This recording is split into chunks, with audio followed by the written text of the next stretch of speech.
नमस्कार किसान साथियों। आज हम बात करने वाले हैं गेहूं के बारे में कि गेहूं अभी मद्दा क्यों है। देखा होगा अपने यूट्यूब चैनल पे कि सभी यूट्यूब चैनल वाले ये बता रहे हैं कि गेहूं के बाज़ार तेज़ है, गेहूं को अंतर्राष्ट्रीय बाजार में तेज़ी होने वाली है। तो ऐसा नहीं है, आप खुद देख रहे हैं कि गेहूं के बाज़ार में अभी कुछ मद्दी है। और ये मद्दी क्यों है ये मैं आपको बताने वाला हूँ। अभी आप देख रहे होंगे कि गेहूं का बाज़ार कम से कम 100, 200 या 250 रुपये मद्दा चल रहा है। ऊंचा में पहले ऊपर अच्छा बिक रहा था, थोड़ा हल्का बिक रहा है। आखिर क्यों, चलिए जानते हैं।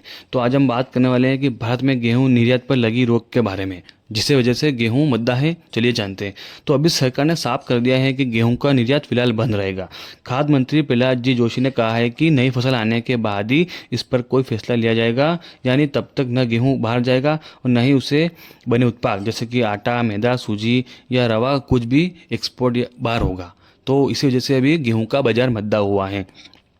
मंत्री ने दिल्ली में रोलर फ्लोर मिलर्स फेडरेशन की बैठक में बताया कि देश के अंदर गेहूं की मांग लगातार बढ़ रही है, इसलिए किसानों को चाहिए कि गेहूं की खेती का क्षेत्र बढ़ाए।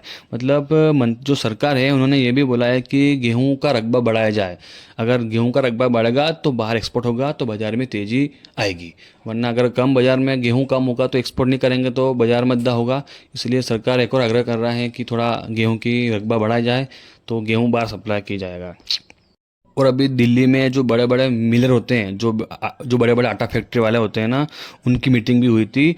जो कि रोलर फ्लोर मिलर्स फेडरेशन की बैठक में बताया कि देश के अंदर गेहूं की लगातार मांग बढ़ रही है, इसलिए किसानों को चाहिए कि गेहूं की खेती में क्षेत्र बढ़ाया जाए। फेडरेशन के अध्यक्ष नवनीत चिलंजिया चितलंगिया का कहना है कि भारत का गेहूं दुनिया की तुलना में सस्ता है। मतलब कि जो भारत का गेहूं है वो दुनिया की तुलना में थोड़ा सस्ता है।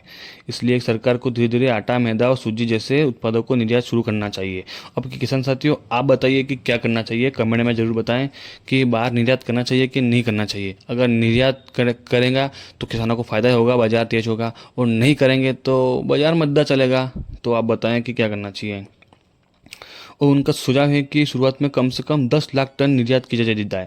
मतलब कि जो मिलर्स के अध्यक्ष हैं, जो फैक्ट्री होती है, बड़ी बड़ी आटा प्लांट, उनके अध्यक्ष ने कहा है कि कम से कम 10 लाख टन निर्यात की जाए। लेकिन सरकार का कहना है कि प्राथमिक सुरक्षा खाद्य सुरक्षा है। मतलब कि पहली सुरक्षा अपने भारतीय खाद्य सुरक्षा है, उसके बाद ही निर्यात का फैसला लिया जाएगा।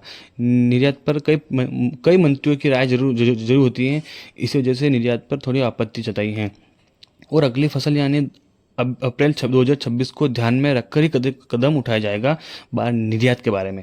और मतलब कुछ सरकार का कहना यह भी है कि साल 2022 में भारत ने गेहूं और उसके उत्पादों को निर्यात पर रोक लगा दी थी, क्योंकि तब भी महंगाई बढ़ गई थी और उत्पादक कम हुआ था।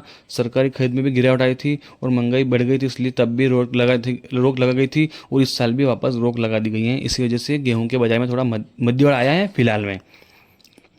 अब कृषि मंत्रालय का अनुमान है कि 2025 में गेहूं का उत्पादन 175 लाख टन हो सकता है। मतलब कि 2025 में जो गेहूं बोएंगे वो 2026 तक जाके 175 लाख टन हो सकता है।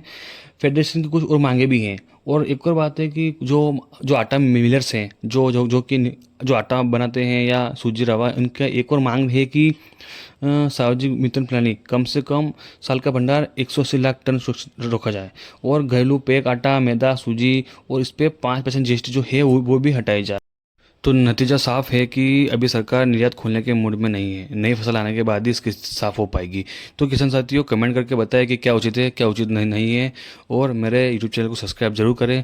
इससे आपको सभी प्रकार की तेजी मंदी रिपोर्ट, साथ ही हर प्रकार की तेजी मंदी रिपोर्ट के साथ ही नीमच मंडी भाव भी मिलेंगे। धन्यवाद किसान साथियों। यहीं तक मैं समाप्त करता हूँ अपनी वीडियो को।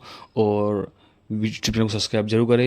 इससे आपको सभी प्रकार की मद्दी का भी कारण पता चल जाएगा और तेजी कारण भी पता चल जाएगा। और कई यूट्यूब चैनल हैं जिनके चक्कर में ना पड़े, हमेशा तेजी दिखाते हैं तो हमेशा तेजी नहीं रहती है, मद्दी भी आती है। धन्यवाद किसान साथियों, धन्यवाद।